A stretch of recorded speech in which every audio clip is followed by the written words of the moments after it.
And thanks again for joining us. My name is Jessica Parrish, and I'm joined today by Kane Sylvie and Cassidy McSurdy.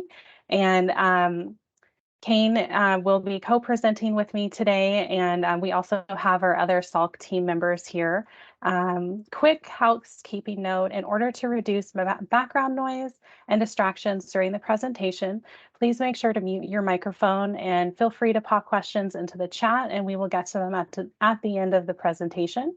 We have allowed plenty of time for questions and discussions at the end. And this webinar should last about an hour. And again, slides and recordings of today's workshop will be made available in the next couple of days. If you have any technical difficulties after we begin, feel free to notify us using the chat and someone will assist you.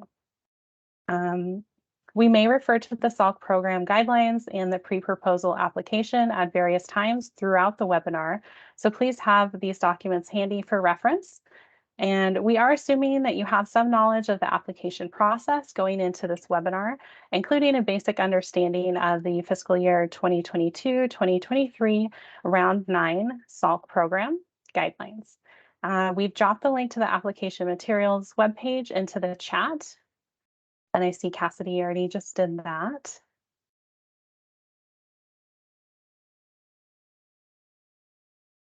Okay, so during this presentation, we'll be providing an overview of the SALC program, the pre-proposal and application timeline and process, the eligibility criteria, and steps to completing the Round 9 pre-proposals, the priority populations option, and how your project may be eligible for 100% funding, so no match requirement, and the next steps to completing your application.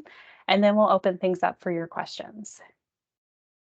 Before we get started with the presentation, we would like to do a very quick survey just to get a general sense of how many organizations will be submitting pre-proposals and approximately how many pre-proposals you will be submitting.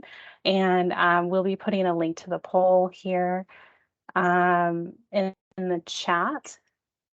Cassie did that. And the results will not be visible to others or the public, and we understand things may change. We just want to aim to get a general sense of how many pre-proposals we may be receiving to help us with your planning. And so please just answer the following 3 questions. And that'll be in the link to the poll, and it's just going to ask you, like, how many pre-proposal projects do you plan on submitting, and will any of these pre-proposals be for a fee title project? If so, note how many and your organization name.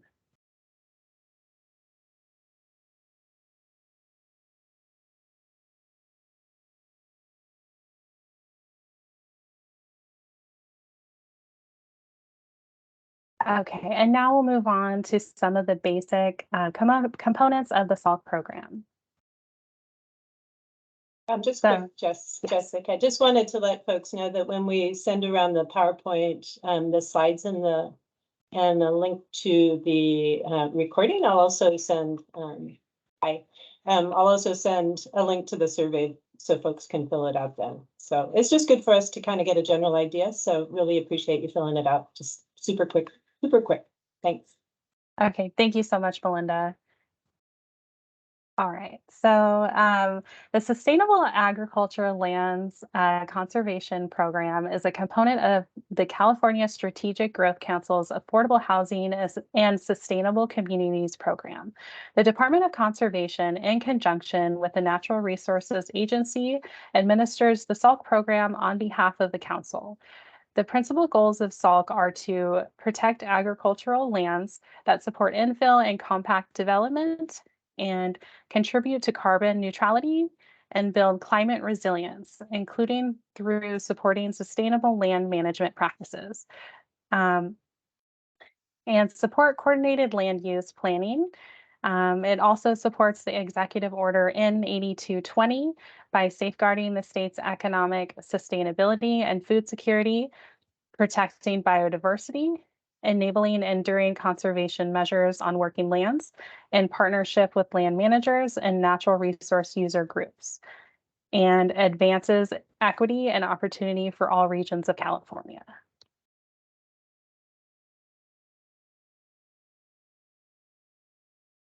The SALC program will award an amount equal to 10% of the auction proceeds available from the 20% continuously appropriated to the California Strategic Growth Council for the AHSC program from the Greenhouse Reduction Fund.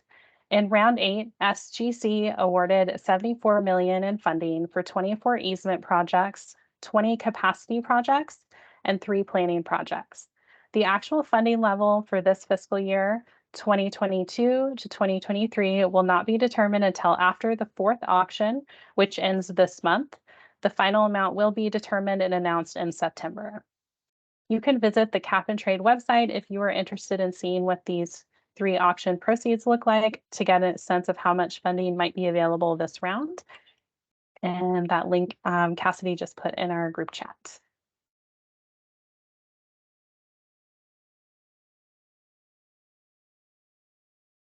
Okay.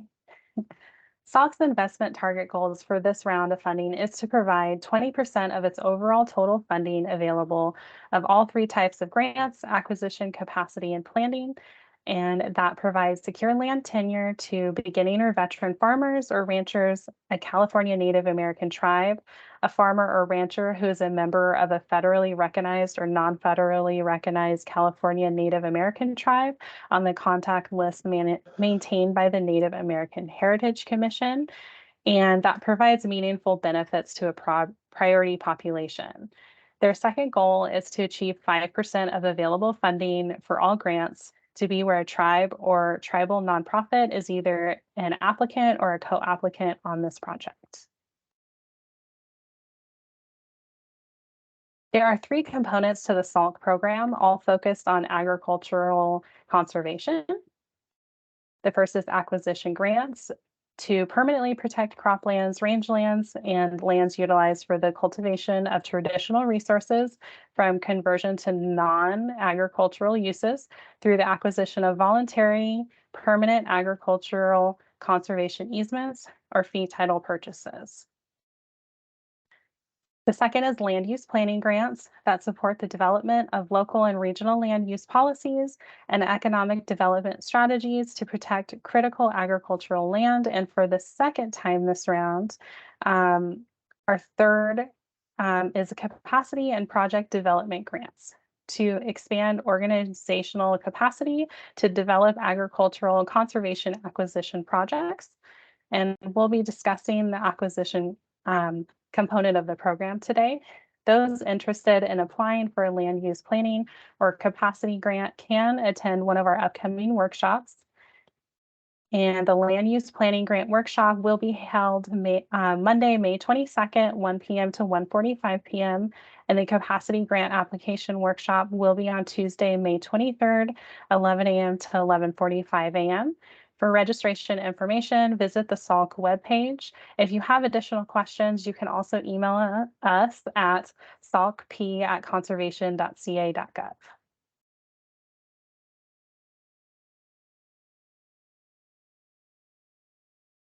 Agricultural conservation acquisition grants fund the following. Purchase of conservation easements. Awards will cover up to 90% of the value of agricultural conservation easements, and purchase of a fee title. Awards will be given to not more than 25% of the total available funding, and awards will cover up to 90% of the agricultural conservation easement value of the property's fair market value. Fee title projects will be held in the same eligibility criteria and scored by the same selection criteria as easement projects.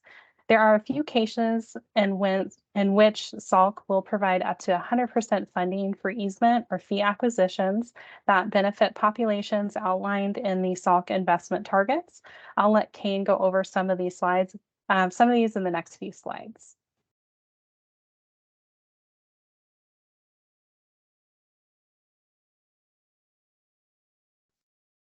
Sorry, muted there. My name is Kane Sylvie. I'm another grant manager with the SALC program.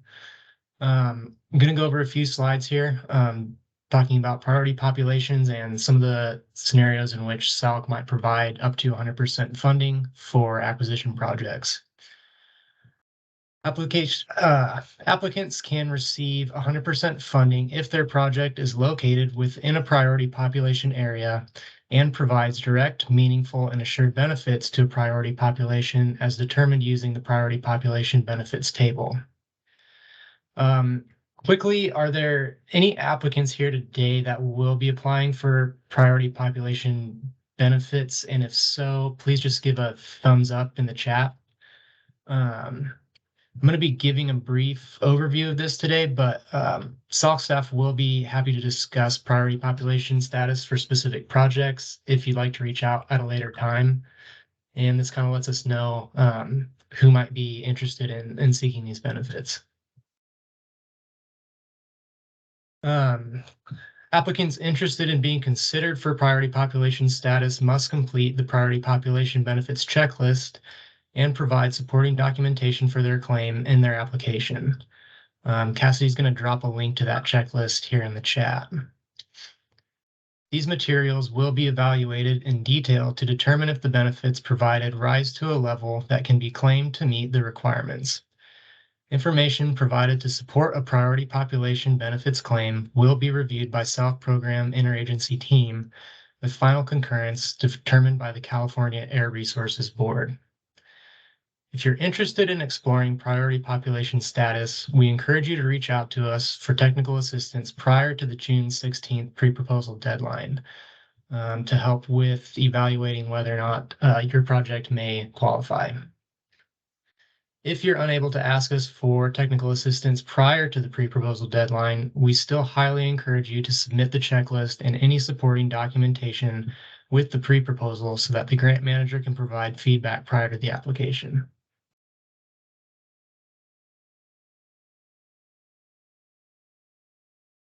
Acquisition projects that provide secure land tenure to a beginning or veteran farmer or rancher, a California Native American tribe, a farmer or rancher who is a member of a federally recognized or non-federally recognized California Native American tribe on the contact list maintained by the Native American Heritage Commission, or to a farmer or rancher that is a resident of a priority population as defined in the Round 9 guidelines, will be prioritized for funding and may receive 100% funding for eligible costs. Finally, SALC will provide up to 100% funding for projects where a tribe or tribal nonprofit is the applicant or co-applicant on an eligible project. Tribal nonprofit applicants must have a Native American-centered mission or have a majority Native American board. If the nonprofit applicant does not meet this criteria, they must provide a letter of support from an eligible tribe detailing the nature of the relationship between the nonprofit and the tribe, how the tribe will benefit from the project, and the tribe's support for the project. Once again, if you're interested in exploring priority population status for a specific project, we encourage you to reach out to us for technical assistance prior to that June 16th pre-proposal deadline. Please refer to the Round 9 guidelines for additional details about SALC's investment targets and equity goals. I'm going to go ahead and turn it back over to Jessica now for the rest of the SALC basics. Okay, great. Thanks, Kane. So eligible applicants for the agriculture cultural easement grants include cities, counties, nonprofit organizations, resource conservation districts, regional park or open space districts or authorities, federal and non-federally recognized California Native American tribes on the contact list maintained by the Native American Heritage Commission, and nonprofit applicants must have the conservation of agriculture, rangeland, or farmland and their stated purposes or adopted policies. So here are a few basic points to keep in mind about the Agricultural Acquisition Grant Program. Projects need to fund conservation of cropland, rangeland, land use by tribes for gathering activities that promote healthy trees, shrubs, and perennial forests, for the cultivation of traditional foods, herbal medicine, fibers, and dyes. Restrictions of the property are in perpetuity, and we do not have a minimal parcel size. Projects cannot prohibit secondary dwellings or farm work housing farm worker housing, and no permanent severance of water rights is allowed.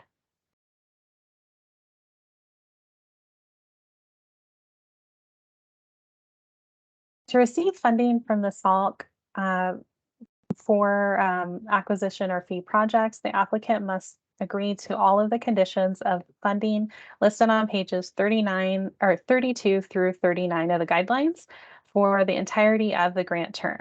Examples of these include clear title to the easement can be conveyed at close of escrow. Easement appraisal must comply with the department's requirements and be approved by DGS.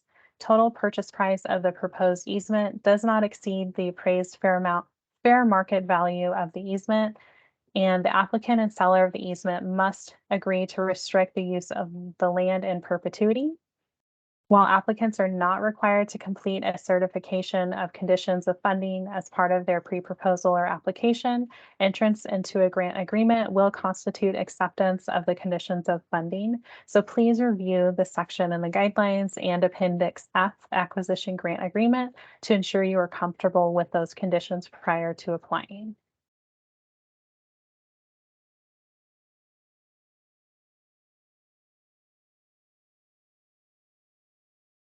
Apologies. It looks like we have a question, and we will get to you at the end if that's okay. So right now we're on acquisition timing. This slide shows an overview of the pre-proposal application and grant award timeline for acquisitions only. Note that for capacity and planning, there is a different timeline. If you see there on the slide, June 16th is when the pre-proposals are due. Late July is applicants will be informed of their eligibility determinations, and late July through mid-October is going to be site visits. September 8th, applications for eligible projects are due. Mid-December, awards recommended for approval by SGC, and by March 2024, grantees enter into grant agreements with DOC.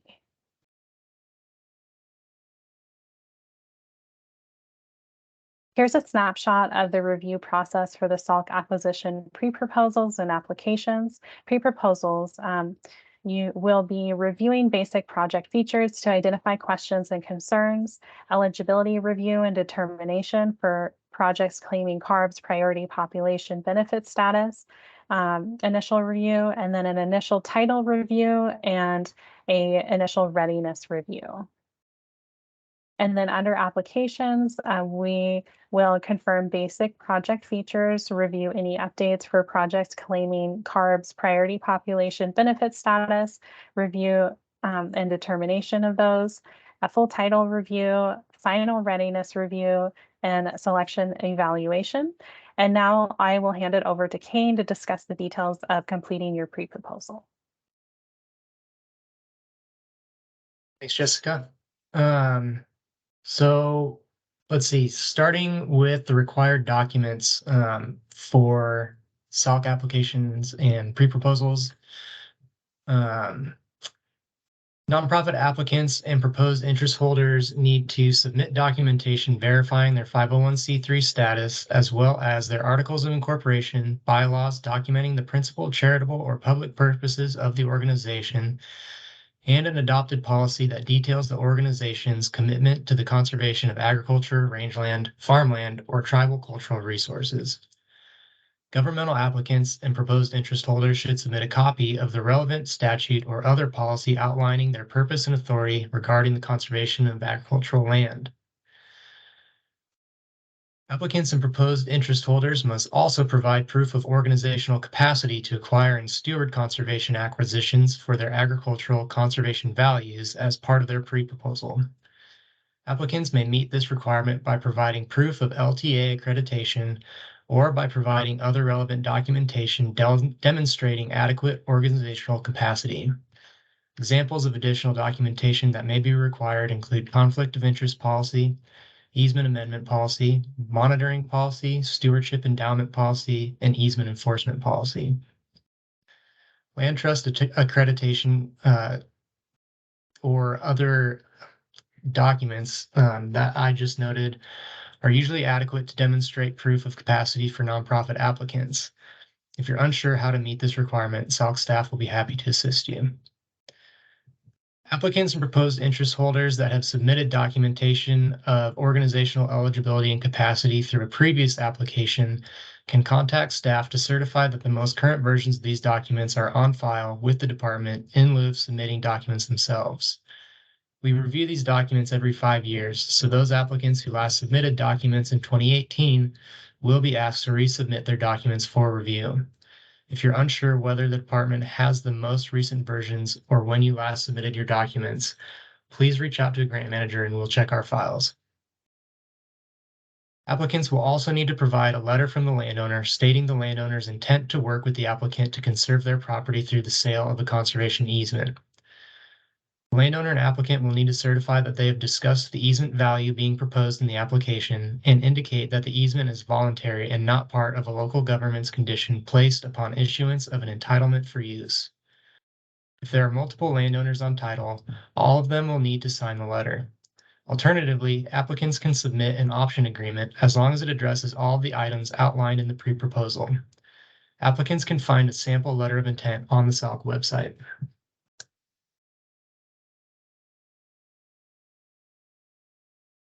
At both the pre-proposal and the application stage, you'll need to provide some general information such as the project title and location, and whether or not you're seeking to purchase an easement or acquiring the property in fee. You'll also need to indicate the priority population status of the project, which we had discussed a little earlier in this presentation. The new section of the pre-proposal that was added in round 9 will also ask you to indicate whether or not the proposed project was developed with a SALC capacity grant and whether or not it was developed with assistance from a technical assistance provider. It's worth noting that the pre-proposal and application forms have been reformatted to improve accessibility. Applicants will enter their responses by clicking the text boxes or tapping them if using a touch device. You'll also need to provide information about the project's expected cost and any matching funds that will be used for the acquisition at both the pre-proposal and application stages. In box A, the SALC acquisition request amount should be the estimated or appraised value of the conservation easement or fee purchased only. We don't require an official appraisal to be submitted with the pre-proposal or the application. However, justification of the easement value estimate will need to be provided at the application stage. That being said, SALC staff are aware that projects might appraise higher than what was originally estimated. If the easement or fee purchase value of a project selected for funding appraises higher than the original amount awarded, grant recipients may request an increase in funding up to 15% of the total amount awarded with the approval of the Sustainable Growth Council's executive director, and only after an appraisal substantiating that value has been approved by the California Department of General Services. Keep in mind that SALC will only pay for up to 90% of the fair market value of the easement unless the project qualifies for 100% funding. In box B, all projects are eligible to receive up to $60,000 that can be used to pay for approved costs associated with the development and implementation of the project. If you feel that your project will require more than $60,000 in associated cost funding, please get in touch with a grant manager prior to submitting your pre-proposal or application. The Strategic Growth Council does have the discretion to increase a project's associated cost request, but only if those costs are deemed commensurate with the work needed to complete the project. Applicants requesting more than $60,000 in associated costs will also be required to submit a detailed budget with their application. Applicants who are not requesting more than $60,000 for associated costs do not need to submit a budget at the application stage, but will be required to if the project is awarded for funding. I would strongly encourage all applicants to carefully read through the full list of eligible and ineligible associated costs found in the Round 9 guidelines prior to submitting a pre-proposal. Grant recipients may be required to provide justification for some eligible costs like property surveys, environmental site assessments, and mineral remoteness evaluations. And those requests will be subject to department review and approval. Just as an example of some ineligible costs, those would be things like costs incurred outside the grant term, indirect or overhead costs, travel expenses, and stewardship or legal defense funds. The department will accept invoices for associated costs no more frequently than monthly. Grant recipients can choose to invoice less frequently or after the project is completed if they choose to. The only exception to this is the cost of the appraisal, which will not be reimbursed until after the project is completed to ensure that the program is funding the appraisal that establishes the approved easement value. Keep in mind that all costs, including appraisals, still need to be incurred within the grant term to be eligible for reimbursement. In Box C, applicants may request up to $10,000 toward either a management plan or a carbon farm plan for the property, but not both. I'll go over some additional requirements for both plans towards the end of this presentation. Please also list any sources of match funding toward the project that are secured or that you have submitted an application for. If you have not applied for match funding yet, please check the funding sources you anticipate applying to. If you're unsure whether or not your matching funds come from another CCI program, please get in touch with a grant manager. Finally, you'll need to include the full estimated fair market value of the easement, and if the project is for a fee acquisition, you'll also need to provide an estimate of the unencumbered value of the property. Remember that the acquisition request in Box A shouldn't exceed 90% of the estimated easement value unless the property qualifies for priority population status or another case in which SALC might provide up to 100% funding. The match amount should reflect the remainder of the easement value if the project's only being funded up to 90%.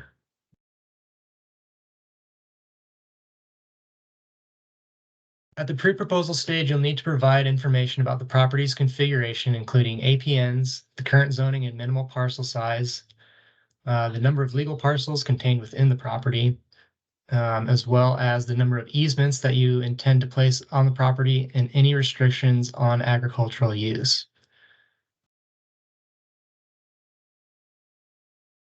Let's see.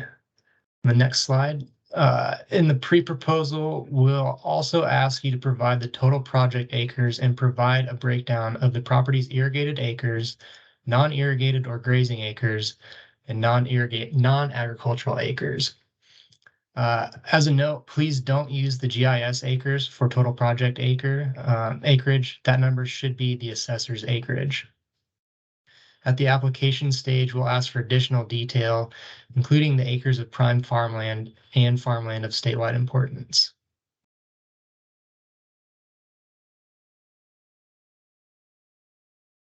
Other information that we'll ask for at the pre-proposal and application stage include details about whether or not the easement will allow any parcels to be sold separately, a description of the property's water resources, the status of the property's mineral rights, and the number, size, and type of any existing or reserved residences and building envelopes. SALC will consider projects in which a landowner is interested in reserving the right to sell parcels separately, but it needs to be within reason. We want to encourage estate planning while staying true to the purpose of our program, which is to avoid the conversion of agricultural lands to properties that are no longer able to support commercial agricultural uses. Properties with severed mineral rights will need to have a plan to minimize risk to the agricultural operation. An example of this would be providing the department with a mineral remoteness evaluation and including easement language that restricts surface access to mineral rights within the easement area. You'll need to also include the number and size of any existing single-family or farm labor residences on the property, as well as the size of any existing or reserved building envelopes. You'll need to specify the number of reserved single-family residences and any size restrictions that would be placed on existing or future residences. The number of reserved residences should be reasonable for the size of the property, and size restrictions should be consistent with local zoning. The landowner is not required to reserve the right to construct any single-family residences, but if the easement allows for one or more, then it must allow secondary dwellings consistent with California Government Code 65852.2. It's important to note that the easement cannot prohibit farm worker housing, and the easement language cannot be more restrictive than California Health and Safety Code section 17021.6. And links to those codes can be found in the Round 9 guidelines.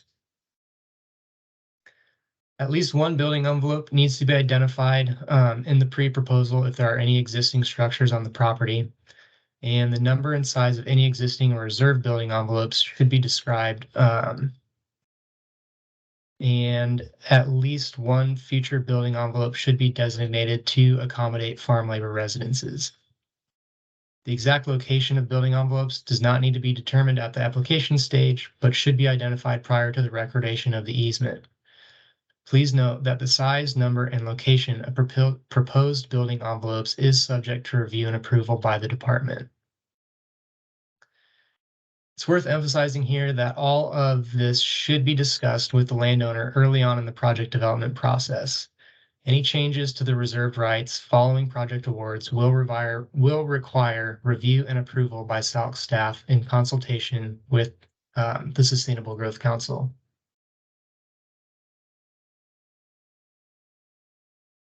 In the next couple slides, I'll go over the eligibility criteria used to determine which SALC projects are eligible for funding.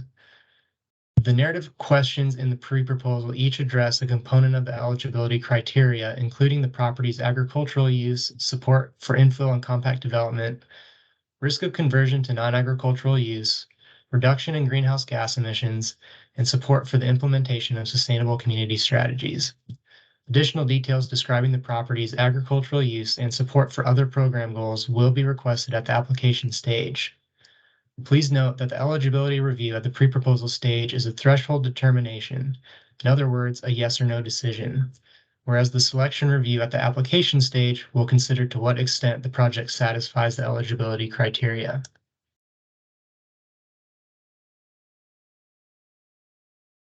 To be eligible for funding, the project must be within an area that has the market infrastructure and support services to maintain commercial agricultural production and must be large enough to sustain commercial agricultural production. The size required to support commercial agricultural production generally depends on the type of agriculture the property is used for. The property must also be expected to use for agricultural uses in the future. Acquisitions to promote healthy trees, shrubs, and perennial forbs for the cultivation of traditional foods, herbal medicine, fibers, and dyes where the applicant or co-applicant is a California Native American tribe are exempt from the requirements related to commercial agricultural production. On the next slide, eligible projects must support infill and compact development and must be at risk of conversion to non-agricultural uses. Support for infill development will be evaluated separately from risk of conversion to non-agricultural uses, and staff will evaluate these factors on a project-by-project basis. This slide lists the factors that might be considered when evaluating these two criteria. In order to save some time here, I'm going to refer you to the Round 9 guidelines where these criteria are listed in detail. And if you have any questions, you can definitely reach out to SALC staff at any time prior to the pre-proposal submission date.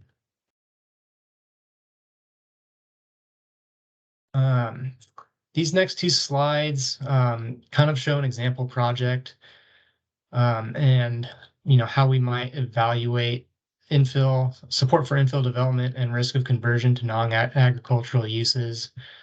Some things we might consider is the project near any protected lands that would contribute to a community separator or green belt? What are the relevant land conversion and development trends in the region? We may use the farmland mapping and monitoring program maps as well as current and historic housing data to identify development trends. But we might also rely on applicant narratives describing local trends in the project area. Applicants should describe how protecting the subject property will encourage more infill and compact development trends in the project area.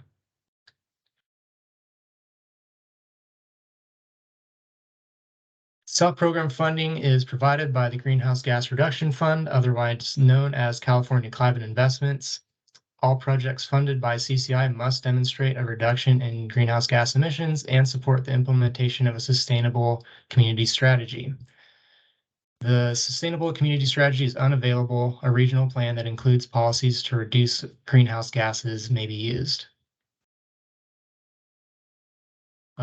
This next slide has some links to where you can find a sustainable community strategy for your project. And again, if a sustainable community strategy is not available, you can refer to an available regional plan. For tribes, a tribal plan to reduce greenhouse gas emissions, or a document showing tribes signatory to an international agreement to reduce greenhouse gas emissions, or an agreement with other tribal authorities to reduce greenhouse gas emissions would be sufficient. I'll try to quickly wrap up here with a few miscellaneous things. The pre-proposal will require a preliminary title report that's less than 12 months old, and maps of your project structure, including project boundaries, acreage, exclusions, and building envelopes. A few details about management plans and carbon farm plans. I will refer you to Appendix E in the Round 9 guidelines for most of the details, but just know that these plans need to be incorporated by reference into the deed and approved by the department prior to the close of escrow. There's also a few other requirements that are spelled out in more detail in the guidelines.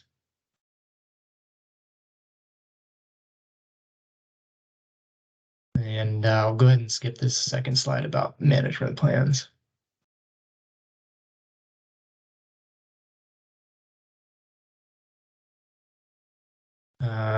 Next steps for this, for the SALC acquisition timeline. Jessica went over this earlier in the slide. So when these are made public, you can use this as a reference, but the important date to know coming up would be June 16th. That's when your pre-proposals will be due. And on the next slide, we've got a few ways to contact us by email, salcp@conservation.ca.gov. And you can find more program information at conservation.ca.gov and sgc.ca.gov. So thanks everyone for hanging in there with us. I apologize that this ran a little later than intended, but we have a few minutes for questions, and we'll be happy to stay on the call for as long as you'd all like if you have time and would like to ask more questions. Yeah, thanks so much, Kane. Really appreciate you taking the time to do that. It looks like we have somebody's hand up, and we did have some questions in the chat. Oh, I think is your hand still raised, or did I? Yes, I have a question. Hi. Hi. For an organization that has never applied for a grant like this, how many hours does it take on average to prepare the documents for that proposal?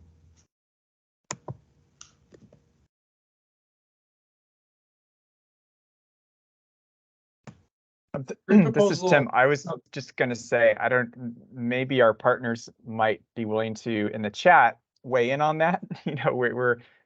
We of course produce all the paperwork and the forms, but we're not on the other side of things submitting applications. So just to throw it out there, maybe some of our partners want to put in the chat how long they would estimate it takes them to typically compile and submit a pre-proposal. That would be great.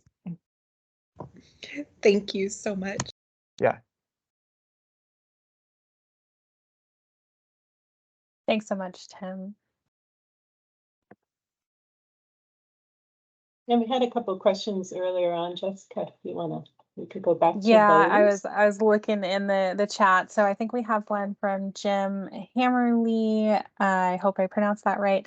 It looks like you had a question. What percentage of the grants can go to acquisition grants that are not in disadvantaged communities, lands under control of federally recognized tribes, low income communities, or low income households?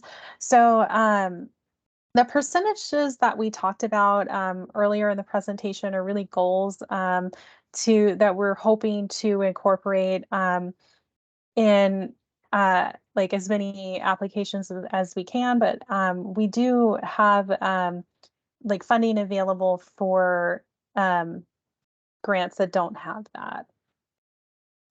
If that was your question, let me. Yes, that was the question. I was adding up Okay. all the percentages and trying to figure out if there was anything left. That's all. Yes, there is. So we just wanted to really, so like there's definitely funding available for that. We just wanted to really prioritize priority populations. But it looks like my manager Shauna would like to say on that. Hi all. Sorry for joining late. Yeah, so generally speaking, up to 10% goes to planning grants. Roughly 5%, depending on the number of applications, would go to capacity grants. I don't know that we've ever had a round where a full 10% would go to planning grants, just to be transparent. So again, those are all kind of goals and maximums for those different sections.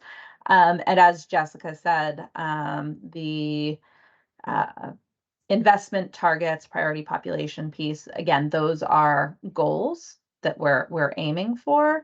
But even if we went to the maximum for all of those for funding set aside for planning capacity and then our investment targets, that's what, 25, 35, 40%. So that leaves 60% for projects that are outside of disadvantaged communities or priority populations, things like that, on the low end. Thank you. Yeah.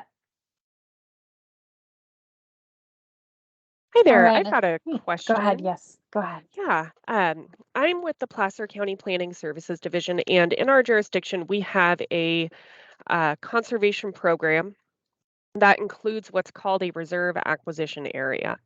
And so in this area, under the plan, the development pressure isn't quite as strong as other areas. And so my question would be, or is, how does the DOC view development pressure for those jurisdictions that have those kind of restrictions? Meaning, would DOC support an acquisition, noting that a lot of the goals of the reserve acquisition system are in line with the DOC goals for the SALC program, but not necessarily that development pressure. So I was wondering if anyone could perhaps speak to that.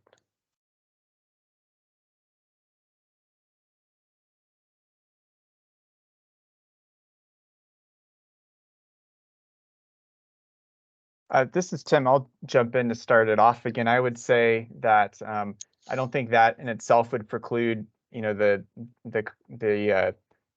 idea that there might be there might lack conversion pressure. We're able to and include and fund projects that are subject to Williams Act contracts or that are within or greenbelt areas. I mean, if there is some development pressure there that can be identified, notwithstanding some of if there's an overlay or a reserve, I think, part of the goal of the program could be to kind of solidify strategic areas like that could serve as green belts or areas that have been traditionally protected through Williams Act contracts. It can help solidify those areas as well. But ideally, there needs to be, you have to demonstrate nonetheless that there could be that there is, in fact, conversion pressure or threat of development in those areas. So that's my 2 cents. Yeah. That's really helpful. Thank you.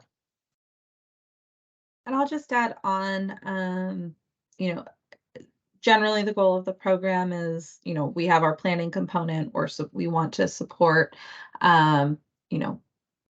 we want to support good planning for agricultural conservation, and our easements program or our acquisition program is intended to help bolster those planning efforts.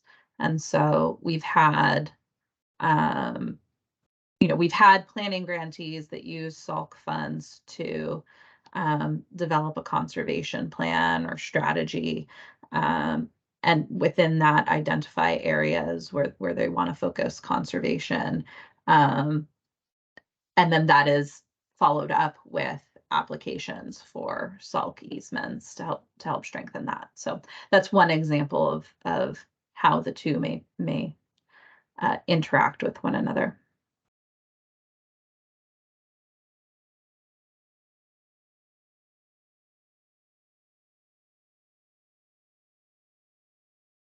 I see a question in the chat. I'll so we don't overlook it. There's a question from Steve regarding, he says, are you seeing restricted report appraisals at this stage, or what other techniques are applicants using to establish the conservation easement value for a pre-application?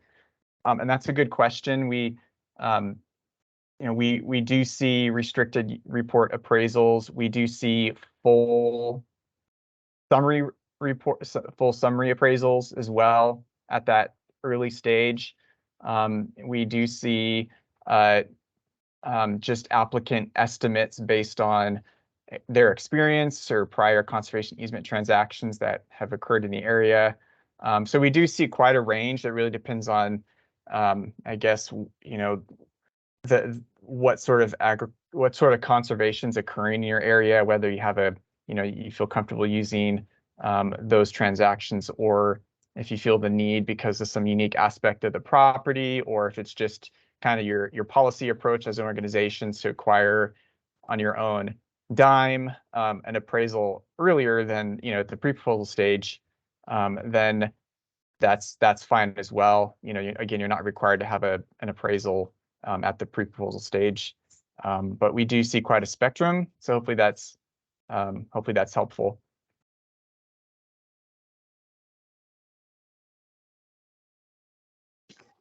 I also wanted to mention there had been a question earlier regarding where to find the carbon farm information, and Kane had responded, but just for the record, for the recording, and the carbon farm plans can be found in Appendix E of the guidelines. So just wanted to catch that before we move on.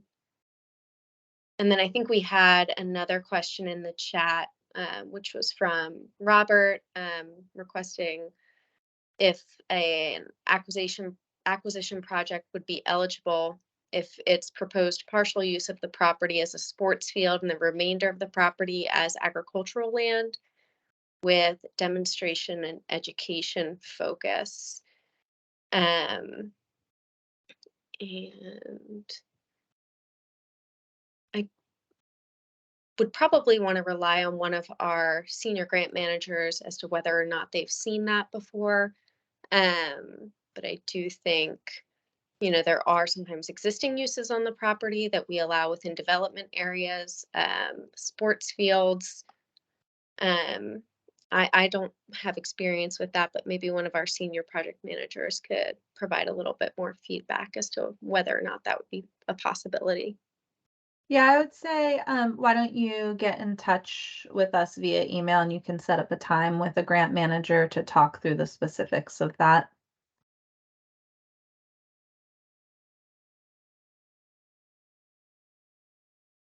Thanks, Shauna. And it looks like Steve, I think you had another question. Go ahead. Yeah, regarding that project site that Kane showed, that when we talked about the infill and development pressure, I was curious how staff would approach that particular project. I mean, it appears to me that it's pretty far removed from urbanized area, and I'm curious to see what staff's opinion on that particular project site might be. Yeah, I can go back to that slide. There, as a sort of fictional project, there's a lot of things that would come into play on how we would consider that.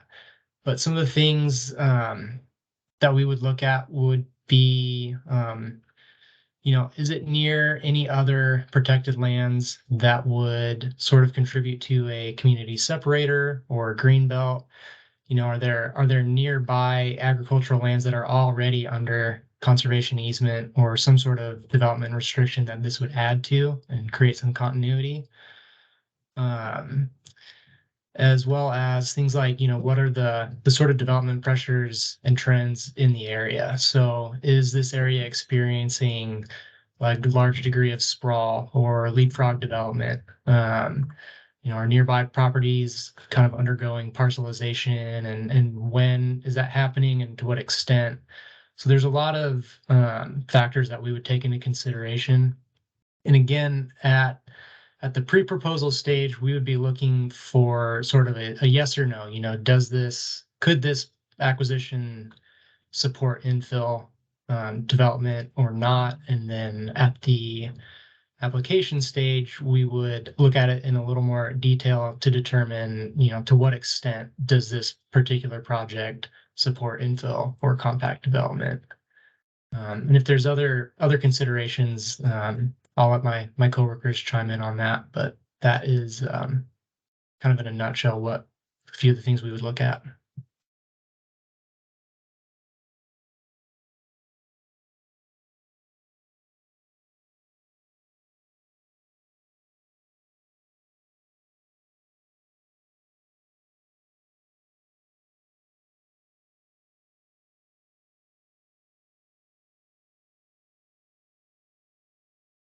I see someone has a question in the chat. How close is considered nearby other ag conservation easements? That is somewhat subjective, but I would say that depends on scale and just sort of the specific project site itself. In this sort of fictional scenario, where you have a lot of smallish, intensive agricultural parcels, a 50-acre farm that's a mile away might not be considered very close. But if you're looking at some more landscape scale sort of projects that are up in the several hundred to thousands of acres,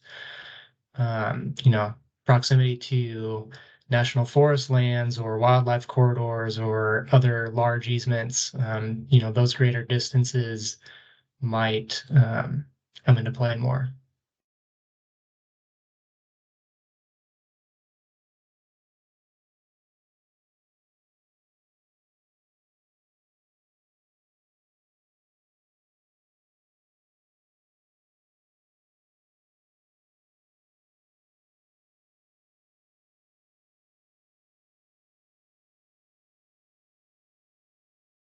So thanks so much, Kate. So it looks like we have another question from Brendan. If a property is zoned agriculture but the ag use has lapsed for 5 to 6 years, but the project proposes to bring back agricultural production, how is that considered in the project assessment? I can take this one, Jessica, if you'd like. Thank you. Yeah, so our policy on this has changed just this year. So that would potentially be an eligible project. In your pre-proposal, you would need to detail what the past agricultural use was, what the proposed agricultural use is, what plan, if any, you have to bring back agricultural production, where the landowner or lessee is in that process. And we would take all of those factors into consideration to determine whether or not it meets that ag use eligibility criteria.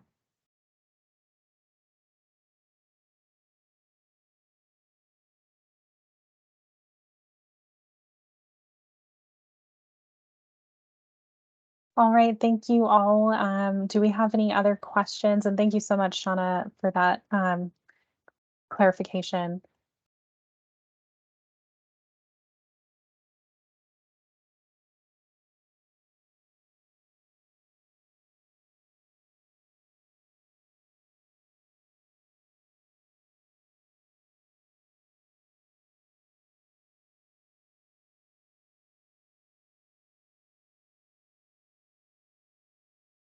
Okay, thank you, Jonathan. Yes, please feel free to email us with any clarifying questions that you may have. Thank you all for being here. And yeah, if you have any other questions, feel free to email us. And thanks again for joining, and have a wonderful rest of your day.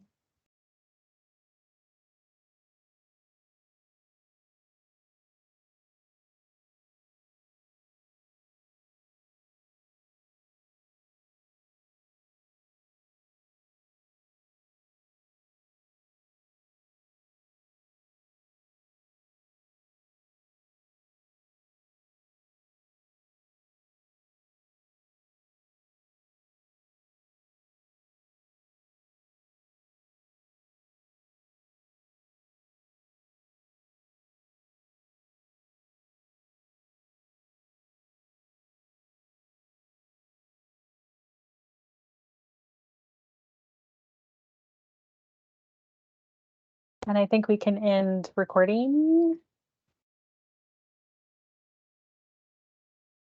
Unless we still